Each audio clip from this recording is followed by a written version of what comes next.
and I will be your mentor on research communication.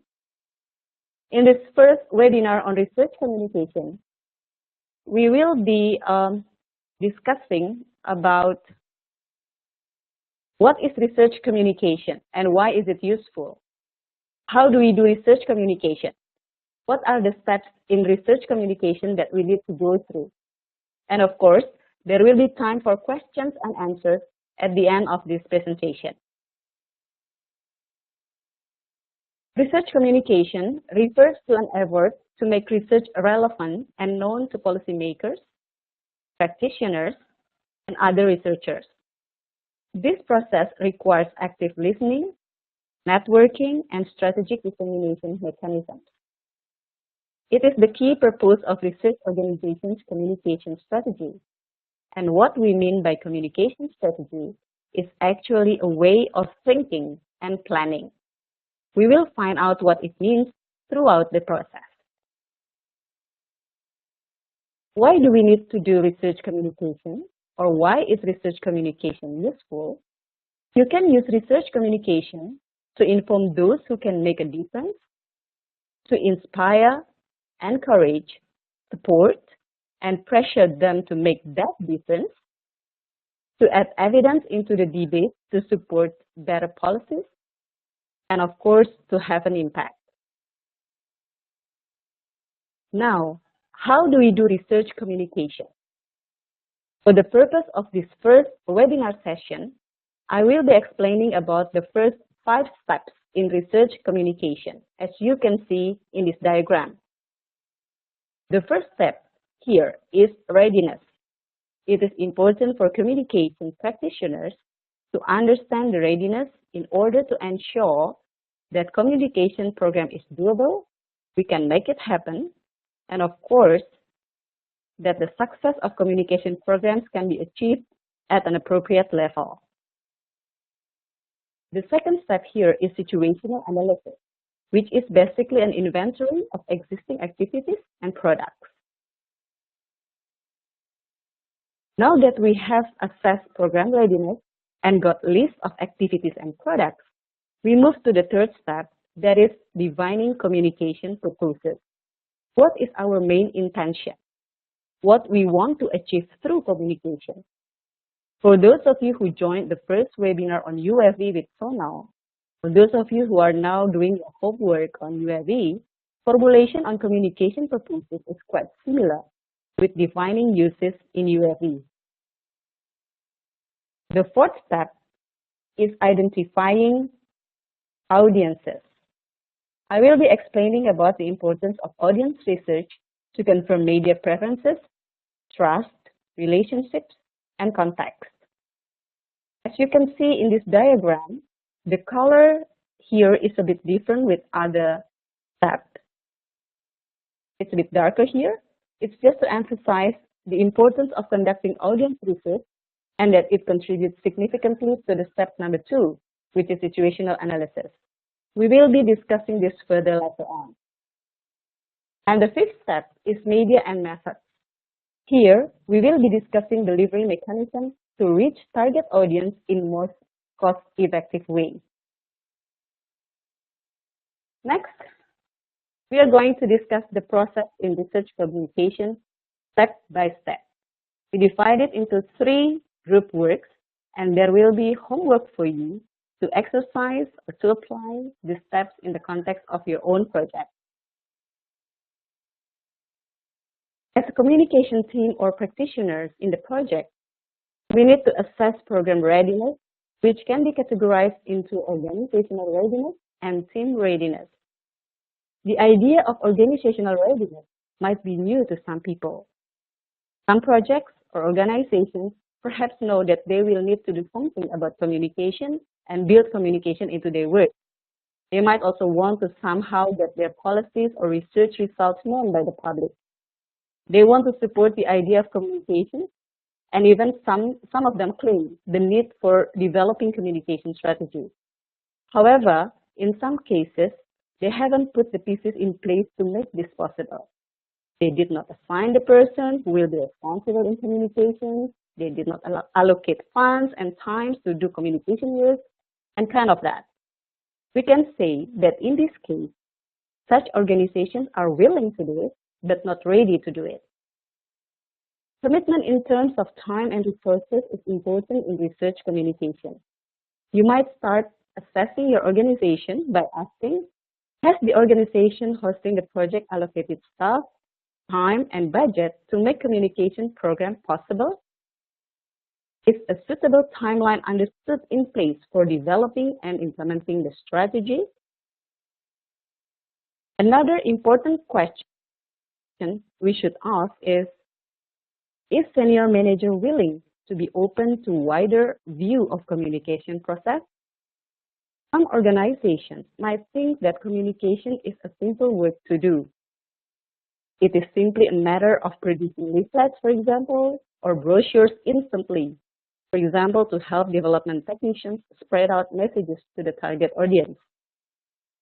There are also studies confirming that in many development projects, the request for media production tended to be standalone items, and that they were not integrated with the overall development strategy, and thus producing little impact. In this case, the emphasis is rather on immediate outputs, while developing a good communication that will bring about impact requires a process. So these kinds of questions you could ask as part of the assessment of organizational readiness. The second is team readiness. Given that research communication is such a porous concept, we need to know who should be designated responsible for communication. What is the skill set needed and what is the role? We could also ask the questions of capacity and skills of the team, such as, what is the team's background and training? What experience do they have in this area? Is the team able to divide its work into different intentions or functions? In what areas does the team require further training? Could the team benefit from short-term outside support and willing to learn new methods and skills? Do they have experience hiring and managing external consultants? Now, review your own organization or project readiness, and you can do a summary of your organizational readiness with attention mainly on staffing, management buy-in, and budget. Do also the summary of your communication team readiness with attention mainly on internal versus external skills in place or needed. Now, we will be discussing the second step in research communication. That is situational analysis. Communication planning requires an understanding of situation or project context. This process includes a review of what is already taking place. An organization or project do communication in one form or another. Your project, for example, might have an intuitive about doing communication program, but sometimes it is not formalized, sometimes inexplicit, not measurable, and perhaps more responsive rather than properly planned. Pay also attention to the existing organizational policies and division of labor in different aspects of communication. In larger organizations, for instance, typically they have staff or units assigned to public relations that are separate from program communication. This internal division or policies can limit the role that the project staff member may allot to fewer communication activities. We can start situational analysis by doing inventory of current communication activities, products, or media that your project are doing. You can follow, like for example, provide a single card to describe each of the following activities. For example, personal interactions, which include face-to-face, email, Skype, social media, or your project have done various media or methods related on communication activities, such as slides, presentation online, webinars, workshops, conferences, websites, and so on. Or publication, policy briefs, journal articles, book posters, flyers, or other activities such as journalist trips, journalist training, or radio talk show, TV commercial, TV, PSA, and so on. So use a single card to describe those kind of communication activities or products or media or method. Post the cards on the wall, pending the next task. We now move to the third step in research communication, that is defining communication purposes. We communicate for a purpose or intent, but we do not always reflect on the different purposes we are working towards. The intents capture the project or organization's communication purposes. We have provided some examples here of communication purposes. For example, to listen and to understand what stakeholders know. For this purpose, communication can play a role in facilitating dialogue through which different opinions from different stakeholders can be gathered. Or another example of the purpose of communication is to network and learn with partners. For this intent or purpose, we need to interact with the community of interest around the topic in a country or region.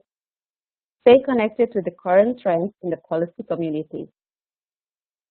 Or another example is to influence policy, which is to ensure that the research findings are accessible and relevant to knowledge brokers, policy advisors, policy-making events, and so on. Or we want to use communication to disseminate information or to get information known to affect behavior. Or we want to support capacity building or others. Research communication strategies combine different functions on the basis of organization or project needs.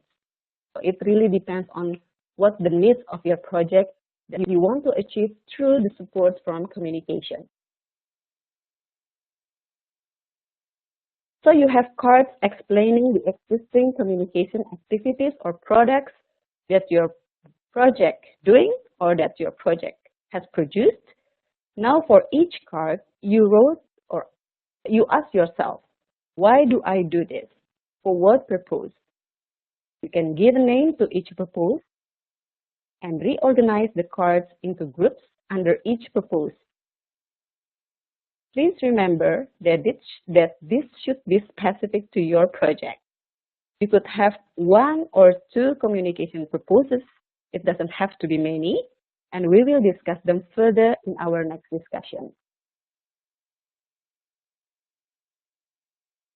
Now we will continue with the fourth step in research communication, audiences and stakeholders. Understanding who your audience or stakeholders are is also the key foundation for developing communication strategies. You might ask about the difference between audience and stakeholders.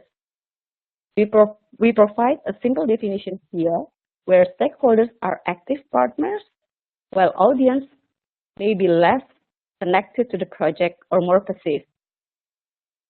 You might want to classify primary target audience for those who are called to action, for instance, and secondary target audience for those who are engaged to support or be against a policy or an issue. For example, you have an issue that you want to promote about reproductive health. Targeting the primary target audience is the teenagers, for example, age 12 to 15. Then you can define that as your primary target audience. And the secondary target audience probably can be their parents, their sisters, their brothers, or media. We often communicate with audiences and stakeholders for several purposes. In other words, we might have different purposes for different target audience. It is important to confirm what each audience and stakeholder group already knows and what methods and media combinations they prefer. Therefore, you need to do what we call here as audience research. Conducting a brief of audience research is fundamental. The better we know our audience, the better chances to influence them. If we don't see them, if we don't appreciate them, if we don't listen to them, we will never reach them. You could do this by ask yourself, what audience or target or stakeholders groups does my project intend to interact with? List the audience or stakeholders and please be specific and group them into common categories. Again, this should be specific to your project because we don't want you to be overwhelmed by this task. It is also important to know about their knowledge. Confirm what they already know and what they need to know. Find the gaps. Please do not assume it because you cannot use your own assumption. Context. Ask about factors that may enable or hinder their actions, their learning, their behavior. Methods and media. Ask about their preferred methods and media combinations, including moments or time when they are able to access information. Our communications efforts will hinge upon type of understanding. We will not produce printed materials to be distributed to illiterate people in rural areas, for example. Or we will not produce a video to be distributed to people who live in the area where there is no electricity or where they cannot buy the video player, for example. Please also pay attention on the language. What language do they speak? Is it local language? Is it a national language? Each of audience has its own needs, ranging from intellectual, for example, the need of knowledge about the issues, to cultural, for example, some might have like images that are considered as taboo, so pay attention to the cultural barriers, and to the practical, like whether or not they own radio, whether or not they have electricity, and so on. The point is, the greater we understand and respect boundaries, the likelier we are to achieve desired impact. Then you can produce a summary of each stakeholder or audience group's existing knowledge, each stakeholder or audience group's contextual factors, and each stakeholder or audience group's preferred methods and media combinations and times when they can access them. Please bear in mind that effective communication must be based on an adequate analysis of the targeted audience and that it requires a strategy that integrates the use of various media and channels in coordinated manner. The audience research will confirm actual potential and characteristics of each method and media combination to reach target audience in the most cost-effective ways. Timely planning and scheduling for each media mix to engage with each target audience, and which methods and media combination are best aligned with each purpose. Should we use one type of media or should we use a media mix? So that's sort of things that we can think of.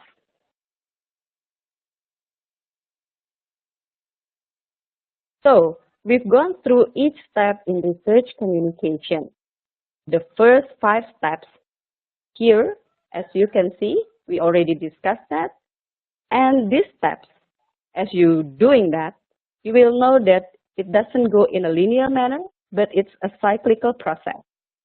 We will learn how these steps go as a cyclical process throughout this mentoring program. Now for the follow-up task for you, produce a point form summary of your organizational communication readiness review, that is group work number 1. Provide a summary of your current communication activities organized by common purposes, that is group work number 2. So you have the existing activities or existing products, and then you organize them based on the common purposes. And conduct a basic audience research. It doesn't have to be many. You can choose one or two. One is the primary, one is the secondary target audience, and focus on the main audience groups and stakeholders, and provide a summary, the audience groups with highlights of their knowledge, methods, and also last but not least is the media preference, so that we can produce media to reach them timely and with cost-effective ways.